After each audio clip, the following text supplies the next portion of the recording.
Hello everyone and welcome to this video. Today we're going to be talking about the Italian national team and the World Cup qualifiers which start in June. And also we're going to be talking about the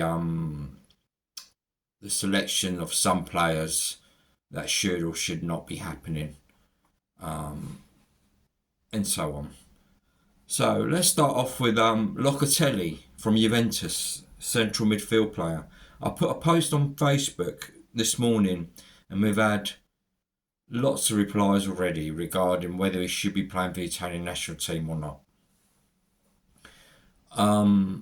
The post that I put is that isn't Locatelli as good or even better as Ricky or Rovella, who played in the last two international games for Italy against Germany, which they lost on aggregate. And the answer is yeah, he probably is. He probably at least deserves to be in the squad because he's shown for Juventus this season, especially the last few months, that he's not a Pirlo or a De Rossi, anything like that, but you can put him in that central midfield role to protect the defence and show a bit of steel, a bit of leadership qualities, which he has been doing, especially in the last few games for Juventus. Are Richie, or I don't know how you pronounce it, and Rovella better? In my opinion, they're not at the moment. They might well be in a year or two when they're a bit more experienced, but they've hardly played. They haven't really played in the Champions League. They're young players who I'm sure have got a great future. But as it stands now, for the important games, especially for the World Cup qualifying games starting in June against the mighty Norway in Ireland, I think Spalletti needs to go back to basics and see who his strongest players and best players are. Pick them and let them play. And Locatelli, I think, is one of them. He should at least be on the bench. He's shown we need someone in front of that back three or back four, whatever he plays, who can protect the defence, because we haven't got Chiellini, Mazzagli, Bonucci. We haven't got the infamous BBC anymore. Bastoni is a great player, but he's not yet, at least not the same player as Chiellini or Bonucci was. Same as Calafiori, who's a bright young talent, but it's a bit too inexperienced. So we need someone to sit in front of that back three or back four, hopefully back three, to protect the defence and show some leadership, someone to take charge of that midfield, which they didn't against both the Germany games in the Nations League. They did not. And you would have thought that Spalletti would have seen that, especially in the first game in Milan. You would have thought someone the calibre of Spalletti would have seen that midfield was struggling. So I think Locatelli, as it stands, should be in that team, or at least should be on the bench. I don't know what the reasons are from Spalletti that he does not call him up to the squad. He has called him up before. I think it was against the Ukraine, one of Spalletti's early games, and he called him up again shortly after. But I don't know why he did not call him up in the last National League game against such a good side against Germany. I really don't know why. We've seen Locatelli with Juventus. He's not a Pirlo or a De Rossi or a Gattuso. He's a different kind of player, but at the moment, I think he's our best option if he's in form and playing well. And I think Ricky and Rovella, in time, should be there, you know. But I think Locatelli at the very least should be on the bench.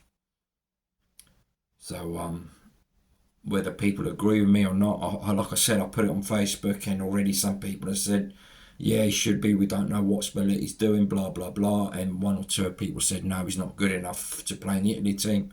Why they said that, I don't know.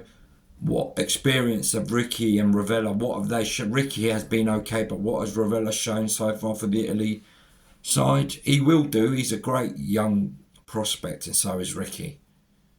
But like I said, for those important, serious World Cup games starting against Norway in June, early June, Spalletti has to pick the best players for the Italy team. Stop experimenting, stop thinking, oh yeah, we'll try him, yeah, he might be okay.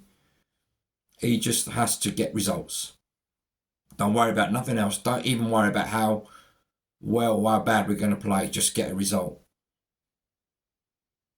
Okay, so that's the first thing. So yeah, so for those World Cup qualifiers starting in June, early June, we got Norway, who we're playing the first game in Oslo, which will be tough. They've already got 6 points. They've already won their first 2 games, and they've scored, I think, 6 goals in 2 games. They are not going to be easy. You know, they've got Haaland up front, but they've got other good players as well. That first game will be so tough for Italy. If we can go there and not get beat, it'll be a result. It'll be a good result. A good start. If we get beat, they've already got 9 points, and I know we've got two games in hand, but we'll be on the back foot. It'll be tough. There's Israel in that group as well. Estonia, Moldova. None of them will be easy, especially away. So that's where it gets serious for Spalletti. That's, in a way, more important than the failed last Euros in Germany last summer. You know, we turned up. The players looked confused. The manager looked confused. And I was surprised. I was so surprised because, you know, I thought in that tournament we'd at least show a bit of passion, a bit of design. We didn't at all, especially that game against Switzerland. It's got to be one of the worst performances of the Italian national team of all time. There was nothing there, nothing at all. Just a white flag. And it's not all down to the manager. It's got to be down to the players as well. They didn't show up. The only one really who saved face was the keeper, Donnarumma, and that says it all. When your keeper is the best player in a tournament. So what Spalletti's got to do, sit down between now and June, sit down and work out his best players, his best formation, and get serious about it. Don't worry about nothing else. How are we going to play? We got to be hard to beat. We've got to put players on the picture in form who can play in that formation. He has to pick his best players available. Doesn't matter how old or how young they are. He's got to pick them. The right players. Play them in the right formations, which at the moment is 3-5-2. It's a hard one because Juventus and I think Napoli play with 4 at the back. But most of those players at the moment around the Italian national side all play in a 3-man defence. So he has to stick with that, put the right players in the right position, pick the right players for the right position, start off there and just let them play. Prepare for each game rather than worry about what formation or what tactics and what players. Prepare for each game, thinking how you're going to play against that team, and just let them get on with it. That's all he can do. Back to basics. You pick your best players, you put them in the best formation, you've trained them well, you've coached them well, you've done, man management, everything. Then it's down to the players. If you don't do that, then you're not prepared for the game. In Italy, we're not prepared for the last Euros. You could tell that, even against Albania. 1-0 down in 15 seconds? A stupid goal they gave away, and then they won 2-1. They didn't turn up at all against Spain. Didn't turn up really against Croatia. Last minute goal, Zaccagni, a bit lucky. 98th minute, Fergie time. And then against Switzerland, it was dire. Then Italy can't be like that in the qualifiers because they just won't qualify. They won't even finish second if they play like that. So he has to go with the right formation. At the moment, it looks like 3-5-2. They showed in the early Nations League games that they can play well. They can do well. They beat France away. They beat Belgium. The first few games, they beat Israel. They showed quality. But they also showed that when teams attack them and get on the front foot, they crumble. Italy crumble. They crumbled against France at home on that last game. Same against Germany. They, unlike the old Italian teams, with the old school defenders that we used to have, like Chiellini, Bazzagli, Bonucci, Cannavaro, Nesta, Maldini, and so on.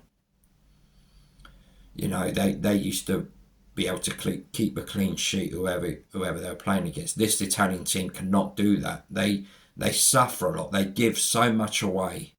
That's why it's important to have the right defenders in that team and the right midfield players and a holding midfield player like Locatelli, who's experienced enough. Remember, he was in the Euro 2020 squad, which won the Euro. He's experienced enough to play in that role and protect the defence a bit as well, and he can play and he can score goals as well. Let's not forget that. There isn't anyone better at the moment. Ricky and Ravella are promising. They can do well and they need to. But at the moment, in those World Cup qualifiers, we have to pick the absolute best players. End of. In the best formation that they can play in. So 3 at the back. So Calafiori has to be in there. Probably the only, apart from the keeper, the only shining light in that Italy Euro performance of last summer. Bastoni has good days and bad days. On a good day, he's as good as anyone in Europe. On a bad day, he's not the best. And then, then you've got a mixed bag. Then you've got Di Lorenzo, who's really now better at playing in the back three than a wing back or a right back. So would you play him, or would you bring a Cherby back in the mix, who, is getting on, but he's old school. He can man mark someone like Haaland maybe. Bring him in, even just for that game. Even just for the really tough, important games in those qualifiers, and they will all be tough. Every single one of them, especially the away games. We've seen how much Italy can give away now, how many goals they concede. They haven't got that luxury of conceding that many goals, because unlike years ago, when they had players like Del Piero, Totti, Zola, and then going back from them, and, when they had like Rossi and Conti, they've always had quality. They've always had a player up front who can just turn a game round with a bit of quality, like Roberto Baggio, what a player he was, And that, I remember that mid-90s team didn't always play well, but those sort of players like Baggio, Signori, Vialli, they'd get you out of stuck. A bit of quality, they'd win the game. Italy haven't got that now. With no disrespect to the players, what they have. They just haven't got that sort of that sort of player that can do that. That can come on and just change the game just like that and get you the 3 points. Never had that since probably Euro 2012 when Cassano and Balotelli playing up front. They were brilliant, especially Balotelli in that year. It was awesome. Since then, they've not had that. Not even in 2016 when that average team that Conte took to the Euros got to the quarterfinals and were a bit unlucky, shall we say. They were a bit unlucky against Germany, losing on penalties. They had a few injuries for that game. They beat Belgium in the group stage, beat them well, and beat Spain in the second round. Again, beat them well. They had the likes of Pella and Eder up front. Giaccherini, Florenzi. No disrespect to them at all. They played their heart out in that Euros, and that's what Conte done. He bought the best players he had available, unified them into a group, and got the best out of them. And Italy, that tournament played really well. And I thought if they'd have gone further, if they'd have not gone out to Germany and gone to the semis, who knows what would have happened. They were playing really well. Yeah, they lost against Ireland I think it was the third group game. But, they're already through. He rotated a bit and so on. And that's what Spalletti needs to do. Pick your best players, no matter who they play for, how old they are, how young they are. Just put them in the team. Play the best formation around those players that you have. Stop experimenting. Stop trying out different ideas. This is where it gets tough now, Spalletti. He's got Norway in the first game, which is probably the worst game. It's going to be probably Italy's worst game in that group. If they can avoid defeat, if they won, brilliant. Yeah, they'd only be 3 points away, but they still have 2 games in hand. But even a draw won't be so bad. And then all the other toughies, they've got to go away to Israel, Estonia. I think it's Moldova. Just those away ties will not be easy for them. So, yeah. The midfield, you got your Barellas who has to be in there. Tonali's a reborn player now. He's a must for Italy. He's on his day he's one of the best in Europe. So he's got to be in there. And then you got the likes of Frattesi, who always plays well for Italy. So I think the midfield's okay. Like I said, we've got Ricky and Ravella, who encouraging. Still not quite there, but encouraging. And then your wing backs now, Cambiasso and DiMarco, showed how important they are for Italy in those first few games in the Nations League last year. When they're injured, that's when we got problems. We got no one nowhere near as good as them two to play out on the flanks, who can create something out of nothing and defend as well. Udogie and I think it's Bellanova. They're okay, but they're nowhere near as good as them two. So that's where Spalletti's got problems. He's got 11 really good players, Spalletti. But the minute one or two injuries come about, like a good example was the big miss, Retegui, not being available for the Germany games in the Nations League last month. That was big miss. Moise Kean stepped up and done well, especially in that second game. And it just showed you, had Retegui been fit, it might have been a different story. Because no doubt he's come on so strong the last year or two. So that's the trouble with Italy. I think 11 really good players, but 1 or 2 injuries and the doubts, then who'd you pick? So, up front, maybe, Moise Kean and Retegui, start them both, why not? You know, you got Raspadori on the fringes, Daniel Maldini, you know, but Raspadori rarely is not a regular starter for Napoli, not at the moment. He's okay, but really, you know, we need that player. We need that special player who can create something out of nothing when things are not going great, when you're losing and you need a goal quickly. We haven't got that. So all you can do is pick the best you have and just play them and give them confidence and train them on the pitch and motivate them. And that's what Antonio Conte did in 2016, you know. We saw that Italy squad in Euro 2016. We're like, oh God, look at that. Who's going to score the goals? And they turned up and they like against Belgium, against Hazard and Lukaku in their prime. In their prime. De Bruyne was in that team as well, that Belgium team. Italy, I wouldn't say blew them away, but very well deserved to win that first game. And then they beat Sweden. Second game, and they were through. Yeah, they lost the third game.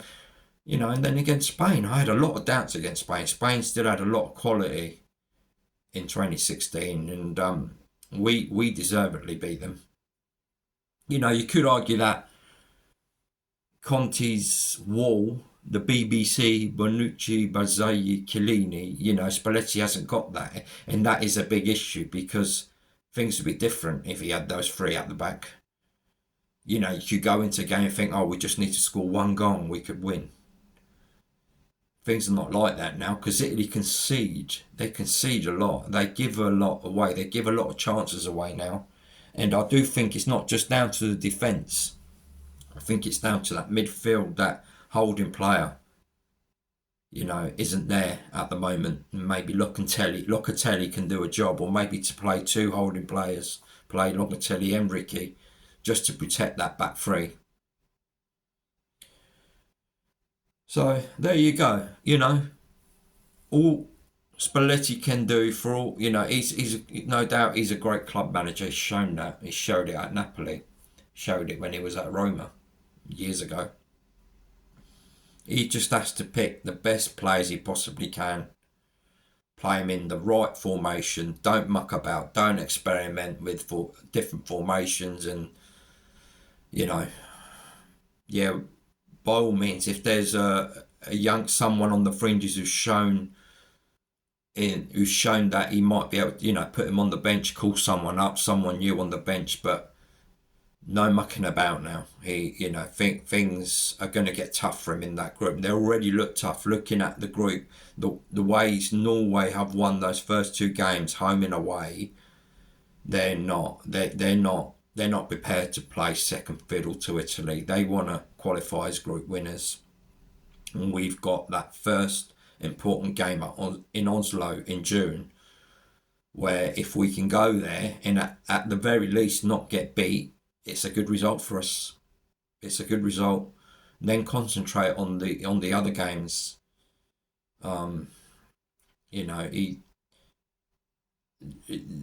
Spalletti's not going to have any second chances. It's going to be one of them groups where you get one or two bad results that you ain't going to come back from them. Because remember, only the first team will qualify who finishes top. Second place team will go to the playoffs, and you don't want Italy in the playoffs again. No way. No. You don't want that again. So, anyway, I hope you enjoyed this video, and leave any comment you want, and take care. Forza Italia. Bye-bye.